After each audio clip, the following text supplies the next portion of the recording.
when the idea of a trade came up, I slammed the door on it and said, first off, LeBron wants to be a Laker. If he didn't want to be a Laker, he opted out. He has a no-trade clause. Everything that Bontemps just said. Over the last 3 days, I have unlocked the door. I wouldn't say that I'm opening the door. I would just say I've unlocked the door. The door I slammed and locked on Sunday, I'm not 100% sure. And that is because my conversations over the last 3 days have crystallized that the Lakers are essentially viewing LeBron as an expiring contract. And that may sound like a toss-off statement, but that's not insignificant. LeBron has never been an expiring contract, quite literally. Never in his 23-year career, over the 9 contracts he's signed, over all the different teams he's been on, he's never been on the last year of his contract. He's never been 40 years old. He's never not been the franchise player on his team. The Lakers and LeBron, whoever wants to spin their side of the story, I'm not sure what happened, but the Lakers and LeBron did not have substantive discussions about extending his contract, which every team LeBron's been on for 20-something years has wanted to have substantive conversations about extending his contract. And what happens to expiring contracts in the NBA? They're viewed as trade pieces. So, for all those reasons, the money, the fact that LeBron and Luka are still a very formidable duo, the fact that the Lakers are not done with their offseason, the fact that trading him is crazy, the fact that this is being built around Luka and they've got to maintain their cap sheet, and all of those things, everything that makes sense. But I'm just unlocking the door because I'm not as convinced as before of its impossibility. Could the Warriors shock the NBA and trade for LeBron James? Could it actually happen? Probably not. But it's absolutely worth talking about. If there's one thing we've learned during Joe Lacob's 15-year tenure with the Golden State Warriors, it's that this franchise lives for bold moves. Ever since they stunned the league by signing Kevin Durant, the Warriors have been relentless in their pursuit of blockbuster deals that redefine their identity. When Durant left, they didn't retreat. They absorbed D'Angelo Russell's expensive contract just to preserve a max salary slot, knowing it could be flipped for a star later. That gamble eventually turned into Andrew Wiggins, and most recently, Jimmy Butler III. But before that Butler deal even came close to being finalized, the Warriors reportedly explored a reunion with Durant, only for it to fall apart when they realized just how firmly the future Hall of Famer had moved on. A year before that, they quietly called the Lakers to ask about LeBron James. And they tried again this year. They pushed hard for Paul George last summer. Their name comes up every time Giannis Antetokounmpo looks remotely dissatisfied in Milwaukee. Make no mistake, the Warriors are openly hunting big game. And they aren't going to stop. Which brings us, once again, back to LeBron. No, it's still unlikely he ever suits up at Chase Center. But right now, it feels more possible than it's ever been. His future in Los Angeles is suddenly murky. Though he picked up his $52.6 million player option for next season, a no-brainer financially, everything else seems to be in limbo. ESPN's Brian Windhorst, who's covered LeBron's entire career more closely than anyone, recently said that James' time with the Lakers is starting to wind down, and that both sides are beginning to drift. Windhorst noted that the Lakers haven't held any serious contract extension talks with LeBron, something every team he's played for over the past 20 years has made a priority. And what happens to expiring contracts in the NBA? They're treated like trade chips. Other sources have echoed the same. Even LeBron's camp, not the Lakers, has made subtle suggestions that the future is uncertain. When he picked up his option, agent Rich Paul made it clear, LeBron still wants to compete for titles. And if the Lakers can't offer that, they're open to exploring what's best for him at this stage of his career. LeBron controls his own fate. He's one of only 2 players in the NBA with a no-trade clause, meaning he can't be moved unless he personally approves the deal. That gives him massive power, and it means if he wants to play somewhere else, he can choose the exact team, system, and situation. So, could that team be the Warriors? Would LeBron even want to join the Warriors? It's hard to say definitively, but all signs suggest the answer might actually be yes. LeBron has never hidden his admiration for Steph Curry. He lights up when talking about him, whether they're facing off, teaming up in All-Star games, or sharing Olympic duties. He's also extremely close with Draymond Green. They share an agent, a tequila brand, and even go on vacations together. He's praised Steve Kerr and the Warriors system multiple times, and his Olympic experience playing under Kerr was, by all accounts, a positive one. And perhaps most importantly, joining the Warriors would give LeBron a real shot at another championship. If he leaves the Lakers, it won't be to mentor young talent. It'll be to chase a ring. The Warriors are one of the few teams who still check that box. That said, there's one major reason to doubt whether LeBron would seriously consider it. Golden State will always be Steph's team. At this point in his career, LeBron knows he might not be the best player on a championship team anymore. He's admitted as much by publicly deferring to Anthony Davis in LA. But being the face of the franchise? That still matters. If he went to Dallas and teamed up with Luka Doncic and Kyrie Irving, he could still be the headline name. If he returned to Cleveland, it would be a storybook ending, his third act in the city that raised him, leading a younger group to contention while once again becoming the symbol of the franchise. In Golden State, he'd be just one piece, important yes, but not the guy. Would he be okay with not being the final player introduced at home games? With not getting the loudest cheers? With accepting Steph's leadership in Steph's building? Only LeBron can answer that. Would he fit in with the Warriors? Absolutely. In fact, he might be the most seamless fit imaginable. LeBron is arguably the smartest player in league history. He's built for Kerr's system. His size, vision, and versatility would allow the Warriors to unlock a dozen new lineup combinations. His ability to create would free up Curry to play more off the ball. His unselfishness would ensure the ball keeps moving. And though he's no longer an elite defender, he's still smart, disciplined, and capable of guarding multiple positions when engaged. Off the court, the relationships are already there. No chemistry issues. No ego conflicts. And let's not forget, he shot nearly 40% from three over the last 2 seasons. For where Steph is in his own career, LeBron is about as perfect a partner as you could ask for. Would the Warriors actually want him, at that price? Now we get to the tough part. Let's assume the deal would center around Jimmy Butler III. LeBron and Bronny James's combined salaries line up almost perfectly with Butler's. In theory, it's a clean swap. Green could be involved in some alternate scenario, but it's hard to imagine the Warriors willingly giving up Draymond when he's likely one of the reasons LeBron would even consider the move. So let's say it's Butler plus 2 future first-round picks for the James duo. Financially and contractually, it works. But is it the right call? The Warriors saw firsthand how well Butler fit last season. He was elite on defense, unshakably competitive, and fit beautifully into the team's culture. He might not be LeBron, but he worked. Golden State went 24-8 after Butler's debut and looked like a true contender before Curry's injury. Why mess with that? Plus, Butler is under contract for 2 more years. LeBron? He's going year to year, openly contemplating retirement.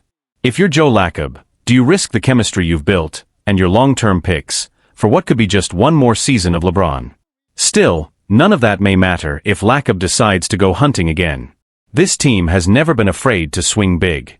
And if LeBron James, arguably the greatest player of all time, signals he's willing to come, the Warriors might find the temptation too strong to resist. Warriors may have the perfect trade chip for Giannis Antetokounmpo or LeBron James. Could the Golden State Warriors really land a superstar like Giannis Antetokounmpo or LeBron James? If so, the key might already be on their roster. Amid an offseason filled with surprise moves, one of the biggest shockwaves came when the Milwaukee Bucks made the unexpected decision to waive Damian Lillard. Even Giannis Antetokounmpo reportedly didn't see it coming.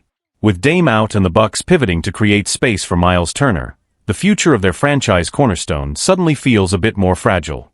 And if Giannis starts questioning whether Milwaukee is still the right place for him, don't be surprised if the Warriors are one of the first teams in line.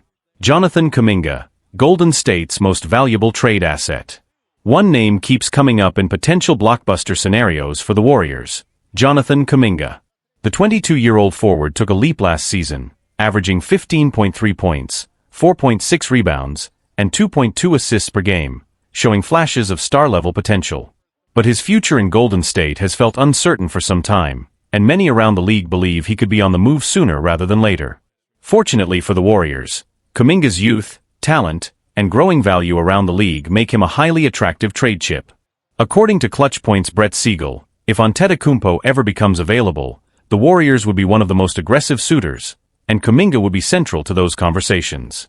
If Giannis were to request a trade, the Warriors would be heavily involved in those discussions, Siegel reported. To make a deal for Giannis work, Golden State would need a promising young player like Kuminga on a reasonable contract. While there's no clarity yet on Giannis's intentions, Siegel noted that any real movement on that front isn't expected until late in the offseason, well after free agency and most trade activity has cooled down. Still, the Warriors are known for playing the long game, and they've shown before that when a superstar becomes available, they're ready to strike. Kuminga could also be key in a LeBron trade. But Giannis isn't the only big name the Warriors could pursue. LeBron James, whose future with the Lakers remains uncertain despite picking up his $52.6 million player option, is also on Golden State's radar. Kuminga's potential contract extension, expected to land in the $25 million per year range, could give the Warriors the flexibility to make a run at James if the opportunity presents itself. The same thinking applies to LeBron, Siegel wrote. Warriors owner Joe Lacob has long dreamed of bringing James to San Francisco, and according to sources, the team made a serious attempt before the 2024 NBA trade deadline. James continues to be a central figure in NBA trade rumors.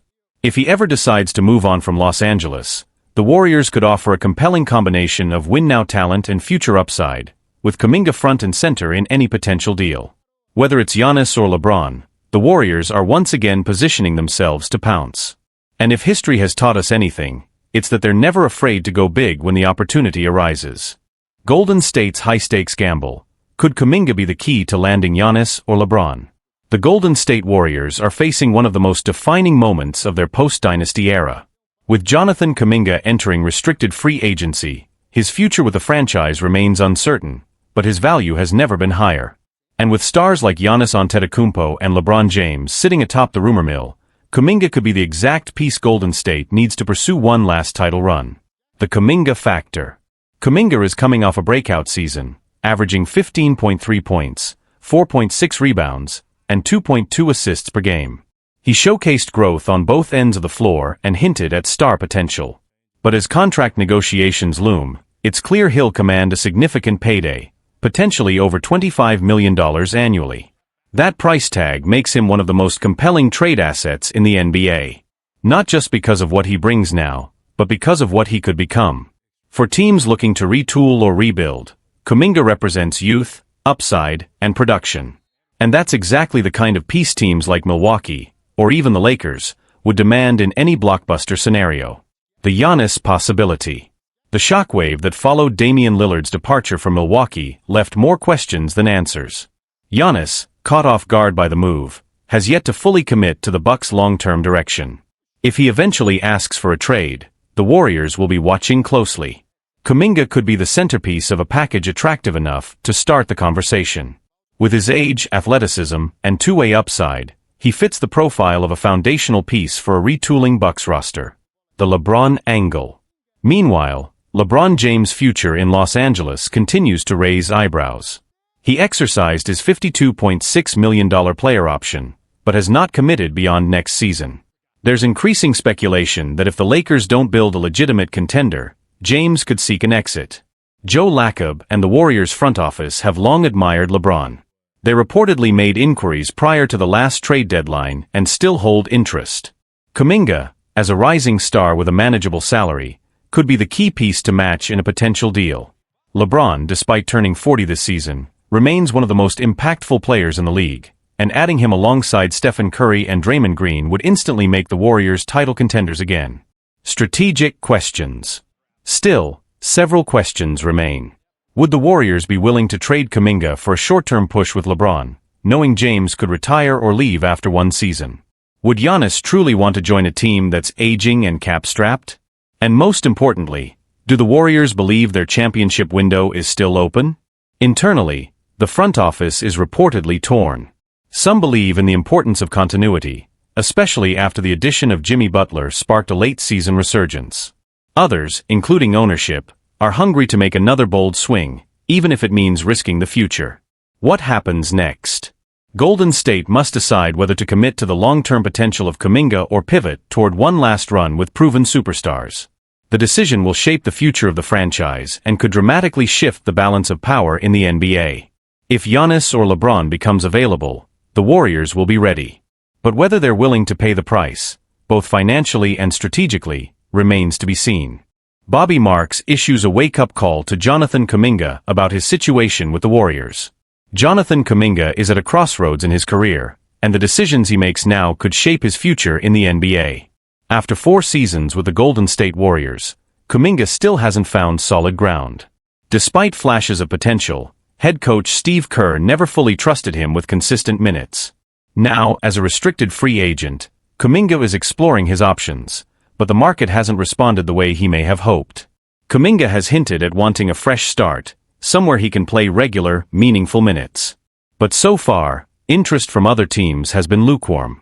One possibility is the Sacramento Kings, who are reportedly considering a move involving Kuminga as a potential replacement for Zach LaVine. The catch? They'd first need to offload LaVine's hefty salary, making it more of a long shot than a sure deal. And that uncertainty is telling. According to ESPN's Bobby Marks, the harsh reality is that Kuminga currently has little leverage in free agency. Appearing on Willard and Dibs, Marks didn't sugarcoat things. Jonathan Kuminga doesn't have much power right now. His best option might be to accept the Warriors' $7.9 million qualifying offer and try again next summer. This just isn't a good time to be a restricted free agent. That qualifying offer, while not ideal, does come with one benefit: control. If Kuminga accepts it, he'll gain veto power over any trades for a year, allowing him to dictate his next move more clearly after the season. It gives him 1 year of protection, Marks explained. It's a non-trade clause for bird rights, so he gets a say in his future. As for Golden State, Marks suggested the team must be smart and disciplined in free agency. If the Warriors want to retain Kuminga and still pursue veterans like Al Horford, they'll need to cap their spending. If the Warriors want Kuminga back and also want to make a splash with a guy like Horford, they're probably looking at a ceiling of $16 to $18 million per year, maybe $20 million max to stay competitive, Marks said. As of now, there's no progress in talks between the Warriors and Horford. Meanwhile, teams like the Lakers may also be circling. But for Kuminga, time is running out. No significant offers have come his way, and unless something changes soon, he may have to swallow his pride and return to Golden State on the qualifying offer. If that happens, the mission is clear: make the absolute most of whatever minutes he's given under Kerr, prove he belongs, and earn the kind of attention and trust from other teams that he's still searching for. Because next off-season, the same situation can't repeat itself. For Kuminga, this off-season was supposed to be his moment to step out of the shadows, a chance to prove he's more than a role player stuck in a championship system that never fully embraced him. Yet, the silence from other franchises speaks volumes. There are growing whispers around the league questioning Kuminga's readiness to be a cornerstone player. Despite his raw athleticism, versatility, and glimpses of brilliance, some executives remain skeptical about his consistency, basketball IQ, and ability to impact winning at a high level. And fair or not, the limited trust shown by Steve Kerr, a coach known for maximizing talent, hasn't helped Kuminga's case. Still, Kuminga's camp remains optimistic. Sources close to the player believe he's just one opportunity away from breaking out, and they view a 1-year return to Golden State as a stepping stone, not a setback. His agents are reportedly pushing for clarity on his role if he does return. They want assurances that he won't simply be buried in the rotation again, especially with the Warriors shifting toward a more youth-focused direction after trading Klay Thompson and letting Chris Paul walk. The bigger picture in Golden State. The Warriors are clearly in transition. With their dynasty years behind them, the front office has to walk a tightrope, balancing development with competitiveness. Kuminga, Moses Moody, and Brandon Podziemski represent the future, but their growth hinges on the minutes they get now. Meanwhile, the front office, led by Mike Dunleavy Jr., has been hesitant to overcommit financially. They're exploring options to keep the team under the second apron of the luxury tax, and that means hard choices on contracts, especially for players like Kuminga, who still haven't fully proven themselves. Adding a veteran like Al Horford would bring leadership and defense, but it could further complicate Kuminga's minutes. And if Golden State's priority is to remain playoff relevant while developing their young core, roles need to be clearly defined, something that hasn't been the case for Kuminga. Reactions around the league. Around the league, the media has picked up on the tension. Several analysts have expressed concern that Kuminga is heading toward a limbo season, not quite part of the Warriors' long-term plan, but not fully trusted in the short term either. NBA insider Shams Charania noted earlier this week that there have been exploratory trade talks involving Kuminga, but nothing serious has materialized. There's interest, he said, but not at the level the Warriors would hope for. They value Kuminga highly, and teams don't want to pay that price without clarity on his development curve. Even Warriors star Stephen Curry has subtly acknowledged the youth movement in recent interviews, saying the team needs everyone to take a step forward, especially the younger guys. That puts more pressure on Kuminga, who now faces a pivotal year that could define the trajectory of his NBA career. What happens next? Unless another team steps up with an offer sheet, and fast, Kuminga may be left with no choice but to return to the Warriors on the qualifying offer. That would make him an unrestricted free agent next summer, finally giving him full control over his destiny. But the road to that freedom will be paved with challenges. He'll need to earn minutes, improve his efficiency, and show leadership on and off the court. Most importantly, he'll need to prove that the flashes of talent he's shown can translate into reliable, winning basketball, not just potential. Because potential only gets you so far. In a league that moves fast and values results, this could be Jonathan Kuminga's last chance to prove he's more than just a name with promise.